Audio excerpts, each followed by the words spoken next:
Day three means another division preview, the third one of the eight. Welcome back to the Collin O'Callahan Show. It is your lovely and wildly crazy host, Collin O'Callahan. And yeah, if the first two were fun, just wait till we get into this one. Um, Damn, again, the intros, what the hell? Let's just get started right away. We already talked about the NFC West a couple days ago. We talked about the AFC East yesterday. And right now, we're going to jump into the NFC South, which is a pretty under the radar division because there's always going to be one prohibitive favorite, but then the other teams, they're going to do their best to try to climb up the ladder. One team gets really close, only for them to fall apart, a la the Atlanta Falcons. There's a team that always has somewhat of false hope entering the season, like the New Orleans Saints, only for their dreams to get shattered, and then the Carolina Panthers. For the last 5 or so years, probably even longer, they've just been in a state of dormancy where, they really don't have any hope or expectations until now because of their fully improved roster, at least on the offensive side of the ball. Defensively, we'll get into it in just a second. So let me share my screen here real quickly. Let's just jump right into this division preview, beginning with the Tampa Bay Buccaneers. So they have always been, considered to be, outstanding, playoff contender, well respected, well competitive, definitely a couple flaws that can get picked apart from time to time, but not, too glaring.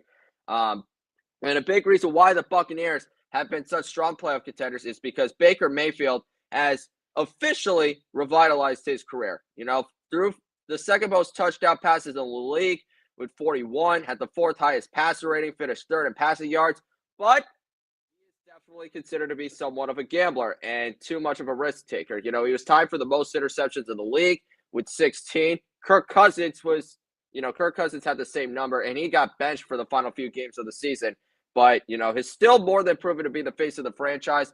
And the interesting part about this that nobody really talks about is that he's going to be playing for his third different offensive coordinator in the 3 years that he's been in Tampa Bay. Obviously, the first two got head coaching jobs, one with the Panthers, Dave Canales, and Liam Collin went to the Jacksonville Jaguars. So Josh Grizzard, who is, I believe, the team's passing game coordinator last year, he will take this promotion. And the good thing is, this is an offense that is explosive, it is well-talented, it has so much depth on all three levels. So as long as they do not get in their own way, they're going to be fine. I absolutely love Bucky Irving. He has absolutely emerged into a stud at running back. Ran for over 1,100 yards, near 5 yards a carry. And, there were definitely times where he was banged up, yet still put up, 100-plus yard games, sometimes even 200, like I think the Carolina game, he ran for close to 200 or something like that. But the point is, that he's capable of having those types of performances. And the running back depth is also good because you got a decent complement of Rashad White. You definitely use him on third down. And in goal line situations, Sean Tucker, more or less the same thing. Not really a downhill runner or a bruiser, but, somebody that could get open in the backfield, can make an impact on special teams, the usual sort of thing. Wide receiver is where you have so many different pieces. You got a constant and consistent 1,000-yard receiver in Mike Evans. His 11th straight 1,000-yard season, by the way. If he gets another one, he will break the all-time record that was set by Jerry Rice, which is outright, phenomenal. Chris Godwin, he's coming back from that season-ending ankle injury. Put up well over 500 yards in just 5 or 7 games played. So he's definitely looking to get back on the field and, prove that he would have been, one of the top 10 receivers in the league if he did not go down. They drafted Emeka Egbuka in the first round. Jalen McMillan, he put up 8 touchdowns in just his rookie season. And you got quality depth pieces in Sterling Shepard and Trey Palmer that can step in when needed. I'm actually a little more disappointed that Trey Palmer didn't really do anything in his second year because you saw a lot of flashes and potential in his rookie year. I liked him coming out of Nebraska. I liked, excuse me. I like that Tampa picked him up, but, just hasn't really made the most out of his opportunities. So hopefully that changes entering year 3. Tight end room, not so bad. I mean, Cade Otton is okay. The rest of them, they're more rotational guys. So I think, Cade Otton, if you give him a full healthy season, he'll definitely, not put up great numbers, but good enough and respectable. The offensive line, it gave up 40 sacks, but they allowed the second fewest pressure percentage, and I think a lot of that has to just do with the fact that Baker Mayfield runs around in the pocket a lot. So I don't really have too many concerns for this group. The only exception is that Tristan Wirfs, their starting left tackle, he's going to miss the first few games of the season. So his presence is definitely going to be, his absence is definitely going to leave a big hole. But if I'm not mistaken, they play the Texans in week 2, they play the Falcons in week 1, and then the Jets week 3. So you're going up against one team with an outstanding front four, another team that, is trying to make their ground defensively, and a third that has, been considered respectable over the last few seasons. So I think they'll be okay, but I don't think that, they're going to have, 3 straight clean performances by any means. But looking at the rest of the line, Graham Barton had a strong rookie season, in his first full year at center. I like Cody Mackey is definitely a ball player, and, he's definitely got a lot of grit in him, and he's got a lot of sass, and he's got a lot of chippiness. So this is one guy that you don't want to mess around with. And then you got Bredeson and then Gedeke, finishing it off and rounding out that starting 5. So offensively, I have no concerns with whatsoever. I think they should do better under the under the bright lights, but I could say the same thing for their defense because it is really a mediocre unit. They don't do great against the pass, when it comes to their secondary, but they generate a lot of pressure. They blitz heavily. They know how to get to the quarterback. And as a result, their run defense has always been a constant strength. They signed Hassan Reddick to a prove-it deal to kind of like boost up that pass rush.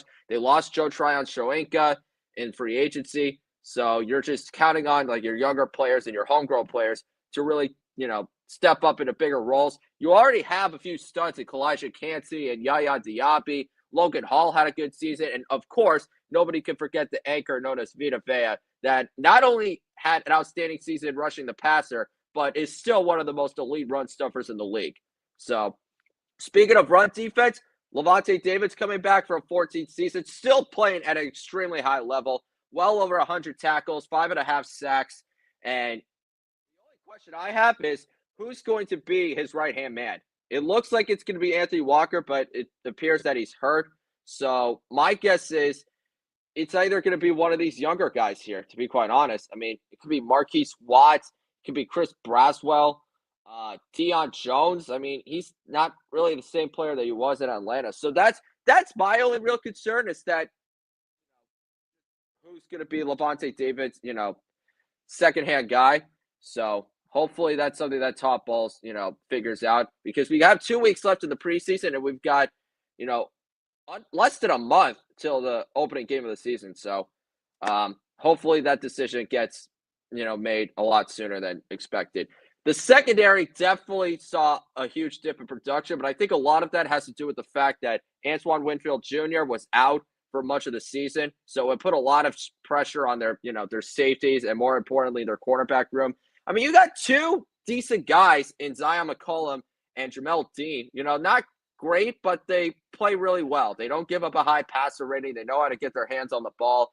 And more importantly, they actually racked up a lot of tackles this season. So they definitely do whatever they can to make sure that their impact is felt. They drafted Jacob Parrish. They also drafted, if I'm not mistaken, they actually signed Shiloh Sanders as an undrafted free agent. So I thought there was one more person that they signed or that they drafted, but it's okay. Oh, here it is, Benjamin Morrison. Sorry. So they drafted Jacob Parrish. They drafted Benjamin Morrison. They signed Shiloh Sanders, but his roster spot is definitely up in the air right now just because he's a 4th-string guy. And you also have, a couple of decent playmakers in Christian Izien and Kayvon Merriweather. So it's a young group. They still have a lot to polish and a lot of room to grow. So that's always been my biggest concern with the Bucs defense, even when they won the Super Bowl in 2020, which is can their secondary hold up long enough so that way the guys up front can make an impact and make sure that they disrupt the game as much as possible. So I have the Tampa Bay Buccaneers winning the division again. I'll just create a little spoiler alert. I think they're going to win 11 games this season, but here's my thing with the Tampa Bay Buccaneers. Whoops, didn't mean to do that. My thing with the Bucs is that they are capable of making the playoffs. They're capable of getting past the first round, And they have the pieces to do it. There's no question about it. I mean, they have one of the best offenses in the league, and their defense is pretty good when they play at their best. But the problem is, when it comes to playing under the bright lights, they tend to struggle, and they don't really do as well, and they don't look as convincing. Now, I understand a couple years ago they absolutely demolished the Philadelphia Eagles in the wild card round, but that was in the midst of their collapse and of their free fall. So, and then they ended up losing to Detroit in the next round. And then the next year, you lose at home to a rookie quarterback by 3 points in a year where you were supposed to at least reach the conference championship or at least get to the second round and see what you can do against a team like Detroit or Philadelphia. Two teams that you have proven to beat in over the last couple of seasons. Because in week 2 last year, Tampa Bay was able to beat Detroit at Detroit. So I think that's just my biggest concern with the Bucs. But I think the only way that the Bucs lose this division is if Baker turns into a turnover magnet, number 1. 2, the Atlanta Falcons completely rise to prominence. Or 3, they suffer the fate of a lot of teams over the years and, lose a lot of key guys, and it's just not enough to get over the hump. So let's move on to this next team here, the Atlanta Falcons, who are starting fresh with their new starting quarterback, Michael Penix Jr. 1-2 as a starter last year, 3 touchdowns, 3 picks, 246 yards per game. You saw the potential there, but you just wish that the other guys could have stepped up and, pulled out the win, especially on the defensive side. So in my opinion, this is going to go one of 2 ways. Either Michael Penix is going to surge to the top of the quarterback ladder like Lamar Jackson did in 2019 and prove to be the best quarterback they've had since Michael Vick, or the flaws on the team are too big to overcome and they just stumble into another mediocre season and Terry Fontenot probably loses his job as a result. But if you look at the supporting cast, especially on the offensive side, this is not a group that I think should indicate that, things are going to go badly this season. I mean, Bijan Robinson was 3rd in the league in rushing yards last season. He had 14 touchdowns. He is more than proven to be one of the top 5 running backs in all of football. So I don't understand how in the world you have him in the backfield. It's going to open up so many things for the offense, including Tyler Algier, who is more than proven to be an outstanding compliment. When he was the lead guy, people thought, he had, a lot of potential. And then they draft Bijan the next round, and they were able to, figure out how to make this work, how to make this committee by approach, play itself out. In the passing game, you got Drake London, had an outstanding season last year, well over 100 catches, 1,100 receiving yards. And, I think when you pair him with Michael Penix Jr., it's going to make a lot of defenses really start to fret if Penix really turns into the quarterback that Atlanta expected him to when they drafted him in the first round. And the fact that he was able to have over 100 catches and 1,100 yards, considering that Kirk Cousins got benched and, there was a little bit of controversy there towards the latter end of the season, it's honestly really impressive. Darnell Mooney, he's hurt right now, but he's coming off a season where he nearly had 1,000 yards. I think he fell 8 yards short of that last season. And even Raymond McLeod, he's coming off probably his best season, career high in receiving yards and catches. Not too many touchdowns, but, he has proven to be a solid third option. But the biggest X factor, in my opinion, besides Penix, is Kyle Pitts. Because his name has been on the trade block for a while now, and he has not really put up the numbers that, make you think, wow, this is why the Falcons drafted him with the 4th overall pick. He's shown flashes, and there are definitely moments where you hope that he can maximize his potential, but it's like what I was saying with Justin Fields yesterday. It feels like it's just a very low ceiling, and that can be super frustrating for a lot of teams. The offensive line, it's normally a sturdy unit. They lost, I don't think they lost too many pieces last offseason. You still got Jake Matthews playing at a high level. Kalen McGarry just got extended. Chris Lindstrom's still the best right guard in football. I don't really see any real weaknesses here. I mean, they gave up the 7th fewest sacks last year and were 20th in pressure percentage. I mean, I think a lot of that just had to do with the fact that Kirk Cousins was in the pocket and, they struggled because they were in the midst of a free fall. And once they put Penix in, everything cleaned itself up again. So I think that's why, they went through that little rough patch in the middle of the season. But defensively is where the Falcons really need to step up. And that is why Raheem Morris was hired in the first place. They let go of a lot of pieces. Grady Jarrett, Matthew Judon, Justin Simmons. And to be quite honest, they definitely did their best to make additions, but it doesn't look any different than it did last year, or too different than it did last year. They had some additions. They not only drafted Jalen Walker with their initial first overall pick, but they actually traded up and gave up a future first-round pick to select James Pierce Jr. So you've got your potential future standout edge rusher, and then another one late in the first round. Definitely a risky investment to give up a future first, but you know what the intent was, is to make sure that this defense has a complete 360 and does not even look the same as it did the year before. I don't even know if I used the right number, 360, but you get my point. The pass rush, like I said, if these two blossom, then I think Arnold Ebiketie is going to have so much help this year because he was definitely their best pass rusher last year. They signed Leonard Floyd, who had 8.5 last year with the 49ers. You got David Onyemata, who's still playing well at a high level. Morgan Fox, definitely a decent rotational piece, but at the same time, I mean, to be quite honest, they better have more than 32 sacks or whatever the number was, because they had the second fewest sacks in the league last year, and as a result, they had the second fewest pressure percentage. One of their biggest strengths last year was their run defense, but even then, they were just middle of the pack. You know, Caden Ellis had a strong season, well over 100 tackles. I think if Troy Anderson didn't get hurt, he was due for an outstanding breakout season. And they signed Divine Diablo in free agency, who's not great, but has proven to be a pretty good linebacker in this league. So I think the run defense will definitely shore itself up there. The secondary, like I said, they lost Justin Simmons, but at the same time, they also drafted Xavier Watts to be the potential replacement, because to be quite honest, I don't really know if Jordan Fuller is going to be your longtime starter. He's okay. He showed promise when he was with the Rams, but last year in Carolina, it just did not pan out well at all. But the good news is you still have A.J. Terrell, who had a quality Pro Bowl caliber-like season, only gave up, I think, like a 92 rate last year. And then Jesse Bates, still proving that he's one of the best safeties in football. And it's one person that you do not want to mess with, no matter which receivers you have or which O-line is there protecting you up front. Just saying. And but even with those two exceptions, it's just Mike Hughes didn't have that bad of a season. There's a reason why Atlanta brought him back. Didn't do too bad. D. Alford, though, I was expecting a lot more from him, but last year was definitely not considered to be his best year. So we'll see what happens there. I don't know if they have a new defensive coordinator this season. I don't think so. But the bottom line is this. For the Falcons to really turn the corner and show that they're capable of not just making the playoffs but winning the division, they need to make sure that, A, Michael Penix Jr., turns into the face of the franchise that they've expected him to be for a couple of years now, and B, this defense has to really take a massive leap.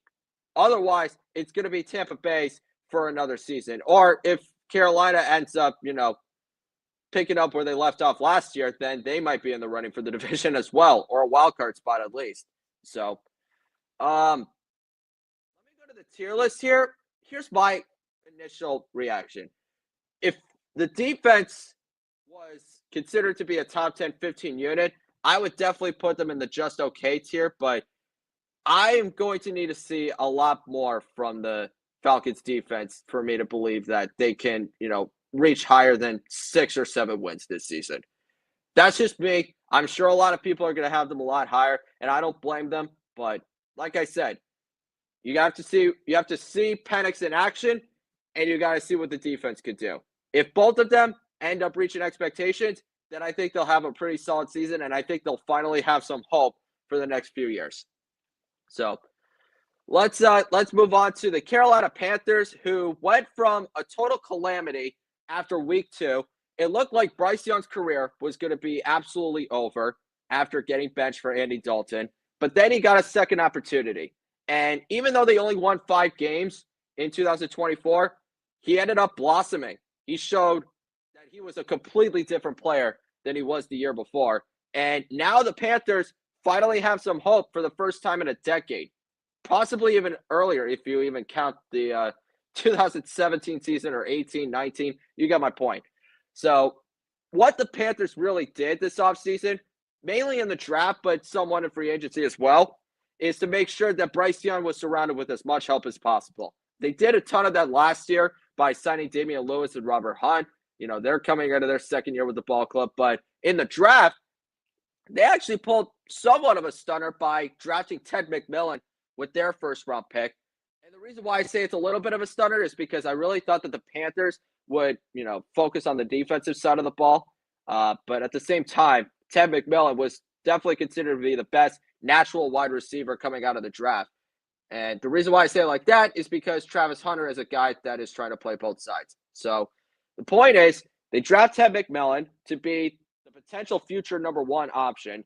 And if you look at this receiving core, there is so much talent and there is a lot of names. There are a lot of names that could definitely help this team out.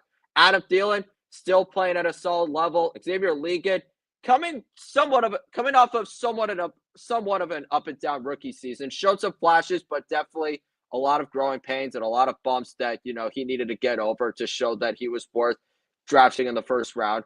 They got Hunter Renfrow to come out of retirement. Jimmy Horn Jr., he was a late round draft pick. I really like him coming out of Colorado. I think he's a speedster. He's a demon. And I think that this is someone that Dave Canales is going to love to have in his offense.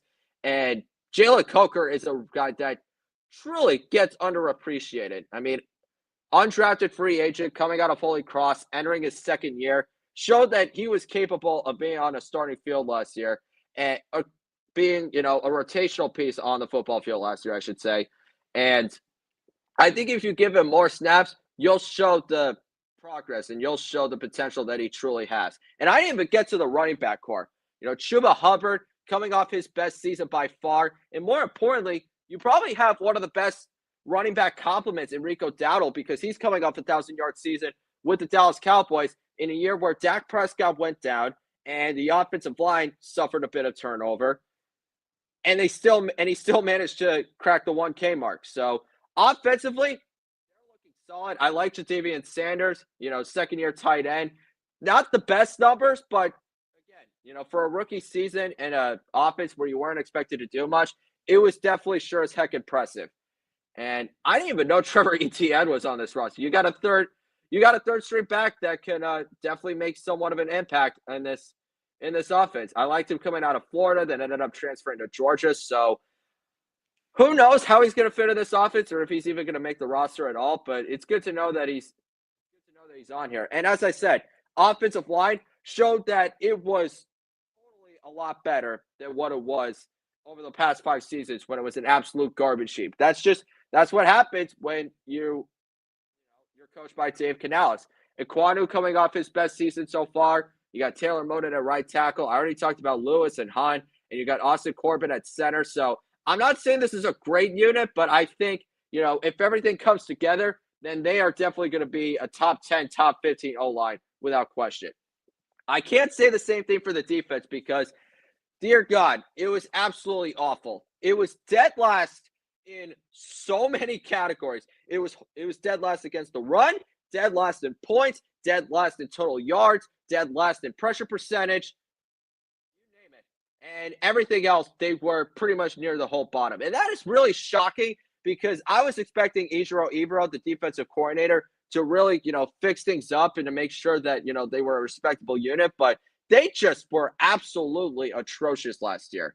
And a lot of that did have to do with the fact that Derek Brown only played 1 game last season due to a knee injury. But he's coming back and is ready to be the difference maker that he was through his first few seasons in Carolina. And what the Panthers really did in free agency, to Dan Morgan's credit, the general manager, is they spent a lot of money on the defensive side of the ball. They signed Bobby Brown, who is definitely, one of the best run stuffers on the Los Angeles Rams last year. They gave Tershawn Wharton a huge contract coming over from the Kansas City Chiefs. Pat Jones II, career high in sacks with 7 in Minnesota. DJ Wanham, he's okay. Not really the transcendent playmaker that I thought he would be when he arrived at Carolina, but, in Minnesota, he definitely showed a lot of potential through his first few years. They drafted Nick Scourton in the second round, if I'm not mistaken, second, third. It was a day 2 pick. And, Ashawn Robinson, he's entering, his 10th year, if I'm not mistaken, and he was the team leader in sacks last season. So you definitely saw that, this team did their best to try to, add as many pieces they could to the defensive side. But I don't know how much better they're going to be. They signed Christian Roseboom to shore up the linebacking core, and Trevor Wallace is immediately thrusted into the starting role. But you also cut Shaq Thompson, and unfortunately, you had to release Josie Jewell as well. And those two were considered to be your top linebackers. I mean, Shaq Thompson obviously missed a lot of last season because of a season-ending injury, but now you lost your second key starter, and so you're really expecting those two to really step up, especially since the Panthers, like I said earlier, are coming off a year where they gave up the most rush yards per carry and the most rush yards per game. The secondary, I'll be quite honest, I didn't see it get better at all. I mean, they signed Trayvon Merrick. They have Nick Scott. I like two of their younger pieces, Damani Richardson and Charles Smith-Wade. J.C. Horn finally had a fully healthy season. That's why they gave him a huge contract extension. But him and Mike Jackson as a corner tandem, this is what I saw. They're going to defend a lot of passes. They're going to do their best to, make sure that they, get their hands on the ball. But these are also two guys that get targeted a lot. I mean, Mike Jackson gave up the most passing yards by a corner. He was targeted the 8th most times in the National Football League, and each of them gave up between 5 to 7 touchdowns last season. Possibly more for this guy.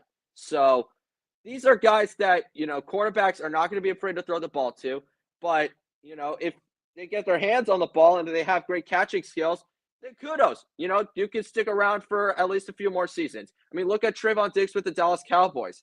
A guy that in 2021 couldn't really cover anybody. His cover skills left a lot to be desired, yet he still made a first-team All-Pro and had 10 interceptions because he had great hands and he had, great abilities to track the football. So I think, from my understanding, here's what the Carolina Panthers, how I think they're going to do.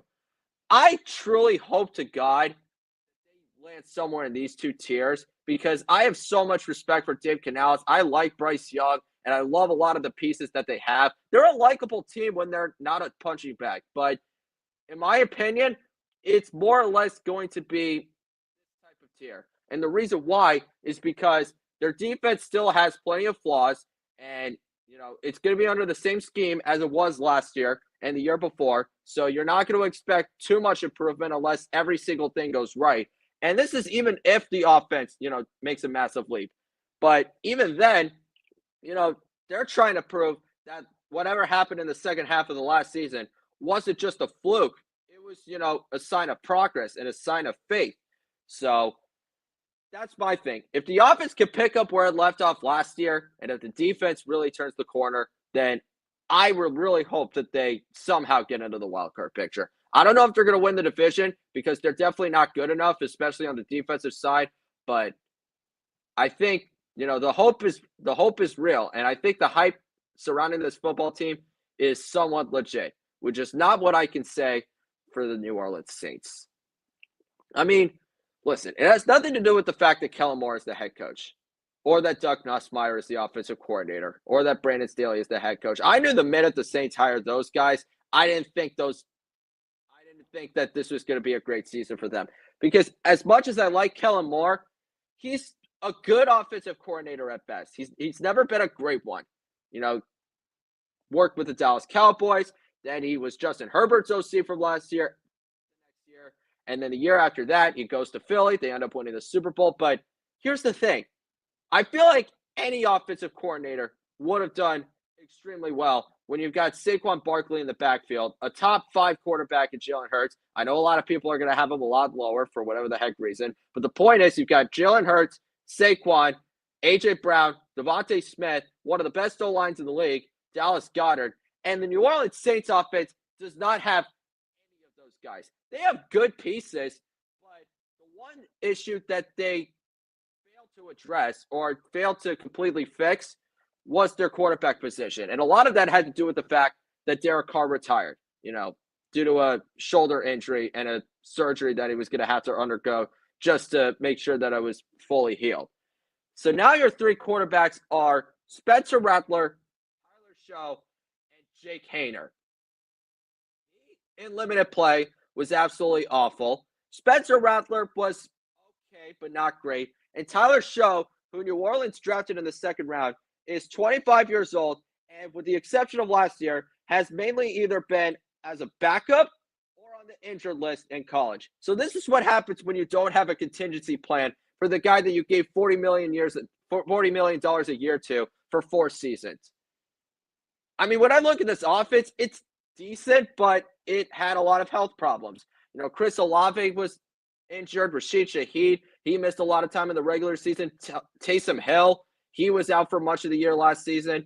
And even Jawan Johnson, he missed some time, along with Foster Moreau. But when fully healthy, it's not completely horrible. I mean, Alvin Kamara had somewhat of a bounce-back year, well over 1,000 yards from scrimmage. I'm trying to remember if he had double-digit touchdowns. I'm literally remembering this stuff off the top of my head. But, you get the point. Definitely had a stronger season than he did the last 2 seasons. And, I mean, again, if these guys can stay fully healthy, I mean, who knows? I'm not saying they're going to be great, but they'll definitely be okay. Just the middle of the pack offense. And the reason why is just because, of the quarterback position. It's just quarterback. Same thing with the offensive line. They drafted Kelvin Banks with their first overall pick to complement Talise Fuaga. Wow, okay. But then you look at the interior, and it's like, okay, am I really looking forward to this? I mean, they're average at best, but, they tend to struggle a lot. So that's my thing. O-line has been a concern, even though it was middle of the pack last year. The skill positions need to stay fully healthy for this group to have any somewhat of a decent season. And the quarterback room is a massive, glaring flaw. And I haven't even got to the defense. So it's not the old fossilized unit that it was a couple of years ago or even last year, but it's definitely still a lot of question marks that need to be answered because they lost Marshawn Lattimore, Paulson Adebo, Will Harris, and Tyrann Mathieu this past offseason. I mean, Cam Jordan is still there, but he has clearly proven that he is not the same player that he was in his prime. Demario Davis still put up well over 100 tackles, still proved that he could still play at a high level. But this is also a Saints run defense that gave up the second most rush yards per game and second most rush yards per carry in the National Football League. So despite the fact that they have 2 decent linebackers in Demario Davis and Pete Werner, you're going to have to make sure that this run defense improves. And with Brandon Staley in charge, I don't have a lot of full confidence. Hopefully, he's just one of those guys that proves to be a way better coordinator than a head coach like Dick LeBeau did in the past. Didn't work out in Cincinnati, but, goes to the Steelers and has, one of the top 5 defenses year after year after year. So I'm not saying Brandon Staley's the next Dick LeBeau, but you just hope that he's kind of someone in that same conversation. As for the rest of the guys here, see a lot of younger players that show promise, but you need to make sure that they get that full season under their belts to show that, they're capable of making sure that this team has a way better season than they did last year. I like Brian Brzee, 7.5 sacks last year. Carl Granderson, 8 quarterback takedowns. So these 2 are going to be the standouts of your pass rush. But at the same time, you don't really have too much depth. I mean, they brought back Chase Young, but he didn't start a single game for them last year. And, he did show a lot more promise than he did, in the last, couple seasons. When he was traded to the San Francisco 49ers and then ultimately moved to the New Orleans Saints a couple years later, or the season after, I should say. But, you're just expecting everything to go perfect for the Saints pass rush. And honestly, he's more of an average run stuffer. Same thing for him. Nathan Shepard, not great, but not terrible at the same time. So that's the thing. It's just somewhat more of an average defense, especially on the front 4, which is what, you really need if you're on the Saints defense to make sure that, you have enough time to just create chaos. And if I look at the secondary here, again, you don't have Lattimore, you don't have Adebo, Tyrann Mathieu retired, they cut Will Harris. So your 2 starting corners are Kool-Aid McKinstry and Alontae Taylor, who's coming off a horrible season, and your two starting safeties are not the same players that they were in their prime. I mean, Justin Reed is still a pretty good safety, but gave up 100 rate last year, and there's a reason why the Colts let go of Julian Blackmon. So Isaac Yiadom, a pretty good player. Jordan Howden gave up 60 rate, if I'm not mistaken. So he definitely has a lot of promise to his game. But that's the thing. I think with the Saints, they're going to be one of the worst teams in the league this year because they don't have a quarterback. Their offense hasn't been fully healthy for a while now. And the defense, if they're on the field too long, it's definitely the type of group that's just going to get picked apart for, an extended period of time. So that's how I'm going to round out my NFC South. I think the Bucs will go 11-6. I think the Panthers and the Falcons will go 6-11, and then the Saints, I say they go 4-13. And again, it's just the biggest reason why. Who's their quarterback? How good are they going to be? Well, that wraps it up for the NFC South. But before we go, let's see what division that we are going to preview tomorrow. We only have 5 more divisions to preview, so let's see what we got here.